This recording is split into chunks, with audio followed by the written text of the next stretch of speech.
నమస్తే అండి. ఓం శ్రీ గురుభ్యో నమః. ఓం శ్రీ గణాధిపతయ నమః. ఓం శ్రీ మాత్రే నమః.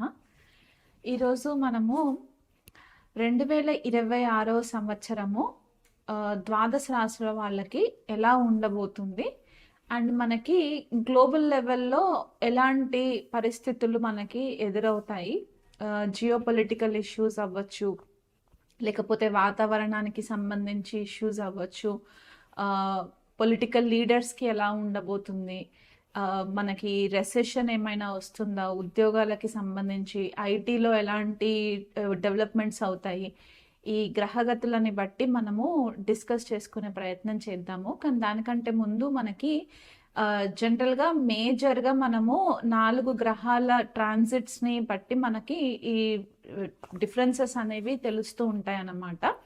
సో మనకి ఇక్కడ గురువు, శని, రాహు, కేతువుల యొక్క గోచార సంచారం ఎలా ఉండబోతుంది అండ్ 2026 సంవత్సరంలో వచ్చే గ్రహణాల వల్ల మనకి ఎంతవరకు ఇంపాక్ట్ ఉంటుంది, వ్యక్తిగతంగా యాజ్ వెల్ యాజ్ మనకి గ్లోబల్ లెవెల్లో ఎలాంటి చేంజెస్ వస్తాయి అనే విషయం పైన మనము డిస్కస్ చేసుకుందాము.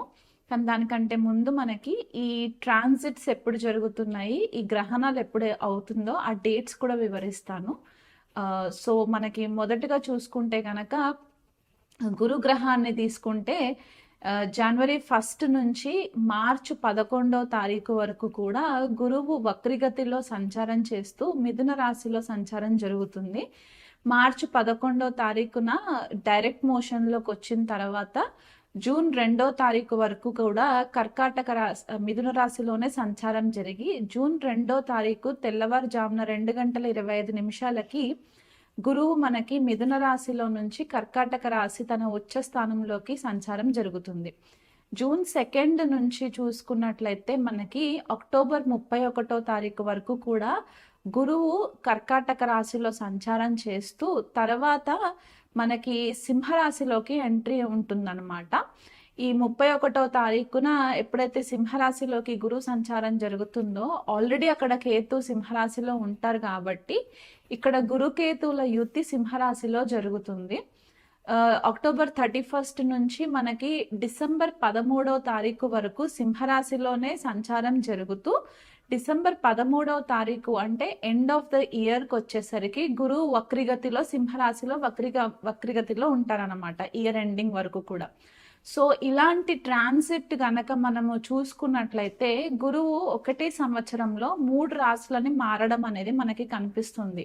అంటే ఒకటి మిథున రాశి వాయుతత్వ రాశి అవుతుంది, కర్కాటక రాశి జలతత్వ రాశి అండ్ సింహరాశికి వచ్చేసరికి అగ్నితత్వ రాశి అవుతుంది. కాబట్టి ఇలాంటి మూవ్మెంట్ ఎలిమెంట్స్లో చేంజెస్ అంటే ప్రకృతికి సంబంధించిన ఈ పంచభూతాలలో వాయువు, జలము అండ్ అగ్నికి సంబంధించి తత్వాలలో చేంజెస్ రావడం జరుగుతుంది. కాబట్టి గురువు జనరల్గా ఏంటంటే మనకు అన్ని విధాలుగా శుభ ఫలితాలను ఇచ్చే గ్రహం కాబట్టి ఇలాంటి ట్రాన్సిట్ జరిగినప్పుడు సకల చరాచరాల పైన జీవరాశుల పైన ఎలాంటి ఎఫెక్ట్స్ ఉంటాయి అనేది కూడా మనకి గతంలో గనక ఒక 100 సంవత్సరాల క్రితము ట్రాన్సిట్స్ని గనక మనము పరిశీలన చేసుకుంటే ఈ పర్టిక్యులర్ మూవ్మెంట్ని అతిచారి మూవ్మెంట్ అంటారనమాట. అంటే ఫాస్ట్గా మూవ్ అవుతూ ఉంటుంది గురువు.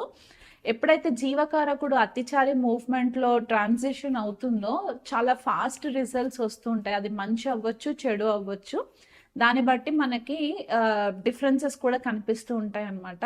సో గురువు మనకి చాలా ఇంపార్టెంట్ రోల్ ప్లే చేస్తుంది ఈ ఇయర్ అంతా కూడా. అది కాకుండా మనకి రాహు అండ్ కేతు సంచారం చూసుకున్నట్లయితే ప్రజెంట్ రాహు మనకి శతభిష నక్షత్రంలో కుంభరాశిలో సంచారం జరుగుతూ ఉంటుంది. తర్వాత మధ్యలో ధనిష్ట నక్షత్రంలోకి ట్రాన్సిషన్ అవుతుందన్నమాట రాహుకి వచ్చేసరికి. ఆల్మోస్ట్ మనకి ఆగస్ట్ ఆ టైంకి మనకి ధనిష్ట నక్షత్రంలోకి సంచారం జరుగుతుంది. కేతు కనుక చూసుకున్నట్లయితే ప్రజెంట్ మనకి జనవరి 1 నుంచి మార్చ్ 29 వరకు కూడా పూర్వ ఫాల్గుని నక్షత్రము సింహరాశిలో సంచారం జరుగుతూ తర్వాత కేతు మఖ నక్షత్రంలోకి సంచారం జరుగుతుంది. ఈ రాహు కేతువులు మాత్రము సింహరాశిని అండ్ కుంభరాశిని మార్చి మనకి మకర రాశిలోకి రాహు సంచారము, కర్కాటక రాశిలోకి వృశ్చిక రాశి వాళ్ళకి 2026 రాశి ఫలాలు ఎలా ఉండబోతున్నాయి అనేది చూద్దామండి. వృశ్చిక రాశి వాళ్ళకి చతుర్థంలో రాహు, దశమంలో కేతు, పంచమంలో శని, అష్టమంలో గురువు జూన్ 2వ తారీఖు వరకు, తర్వాత భాగ్యంలోకి గురు సంచారము అక్టోబర్ 31వ తారీఖు తర్వాత దశమంలోకి గురు సంచారం జరుగుతుంది. సో ఇలాంటి గ్రహస్థితిని గనక మనం చూసుకున్నట్లయితే వృశ్చిక రాశి వాళ్ళకి ఆల్రెడీ చతుర్థంలో రాహు సంచారం జరగడం వల్ల మానసిక ఉద్రిక్తత అనేది చాలా ఎక్కువ క్లియర్గా కనిపిస్తుంది.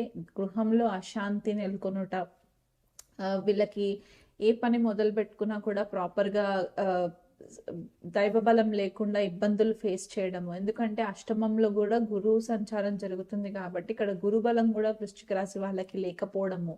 సో ఈ మానసిక హెల్త్ విషయంలో చాలా ఇబ్బందులు ఫేస్ చేయడము, ఫిజికల్ హెల్త్లో కూడా ఇబ్బందులు రావడము, ఏ పని మొదలు పెట్టుకున్నా కూడా డిలేస్ అవ్వడము, అండ్ ఆలోచన విధానంలో కూడా చాలా మట్టుకు నెగిటివ్ థింకింగ్ అనేది వృశ్చిక రాశి వాళ్ళకి క్లియర్గా కనిపిస్తుంది.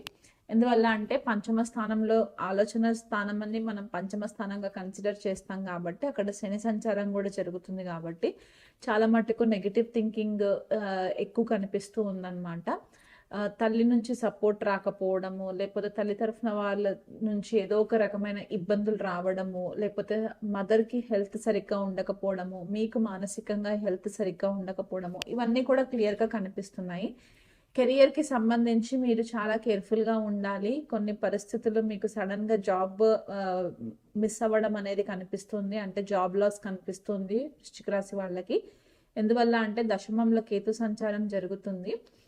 అండ్ ఈ కేతు సంచారం ఏంటంటే మీకంటూ ఒక క్లారిటీ లేకపోవడము, కన్ఫ్యూజన్ ఉండడము, కెరియర్కి సంబంధించి నేను ఉన్న డైరెక్షన్ కరెక్టేనా కాదా, ఇంకేదైనా బెటర్గా నేను ఏదైనా నేర్చుకోవాలా అనే ఒక ఈ కాన్ఫ్లిక్ట్ చాలా ఇబ్బంది క్రియేట్ చేసేలాగా ఉంటుందన్నమాట. అంటే మీరు ఎక్కువ మట్టుకు రాహు ఎక్కడైతే ఉంటుందో అక్కడ ఎక్కువ ఫోకస్ అయిపోతుంది కాబట్టి ఆపోజిట్లో ఉన్న కేతు పైన మీరు ఎక్కువ దృష్టి పెట్టరనమాట.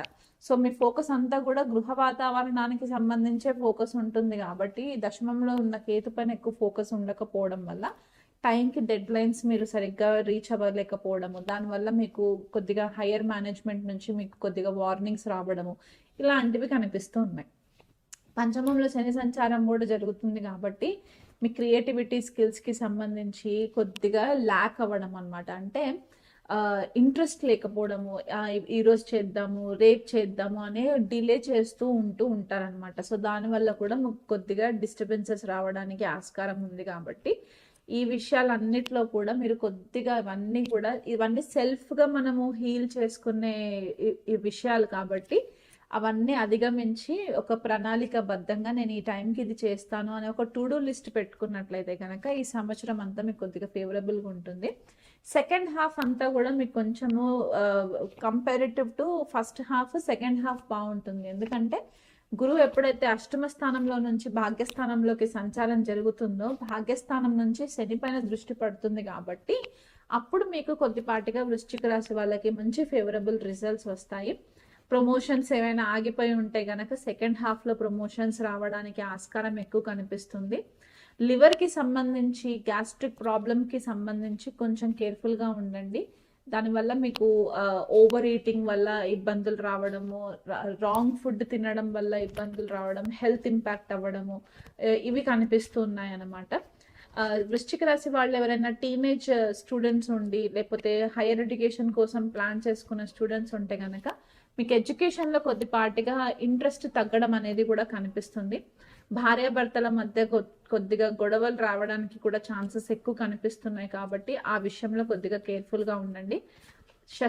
మనకి చతుర్థ రాహు పంచమ శని నడుస్తుంది కాబట్టి ఈ చతుర్థ రాహు కొద్దిగా ఇబ్బంది క్రియేట్ చేస్తుంది కాబట్టి ప్రతి మంగళవారం రోజు కూడా మీరు సుబ్రహ్మణ్యేశ్వర స్వామి ఆలయం గనక విజిట్ చేసినట్లయి, సుబ్రహ్మణ్యేశ్వర స్వామి కవచం గనక మీరు రెగ్యులర్గా చదువుకున్నట్లయితే గనక రాహు నుంచి వచ్చే దుష్ప్రభావాల నుంచి బయటపడడానికి ఆస్కారం కనిపిస్తుంది. గురువుకి సంబంధించి గురు పాదుక స్తోత్ర పారాయణం చేసుకోండి. రెగ్యులర్గా ప్రతి గురువారం రోజు కూడా గోవుకి గ్రాసం తినిపించే ప్రయత్నం చేయండి. శనగలు దానం ఇవ్వండి. అండ్ రాహుకి కేతువుకి ఉలువలు మినుములు దానం చేసుకున్నట్లయితే కూడా మీకు ఈ సంవత్సరము మేజర్గా హెల్త్ ఇంపాక్ట్ అవ్వకుండా, మేజర్ ఇంకే ఫైనాన్షియల్ లాసెస్ రాకుండా కూడా ఈ దాన ధర్మాలు చేయడం వల్ల మీకు ఇంకా బెటర్ రిజల్ట్స్ ఉంటాయి.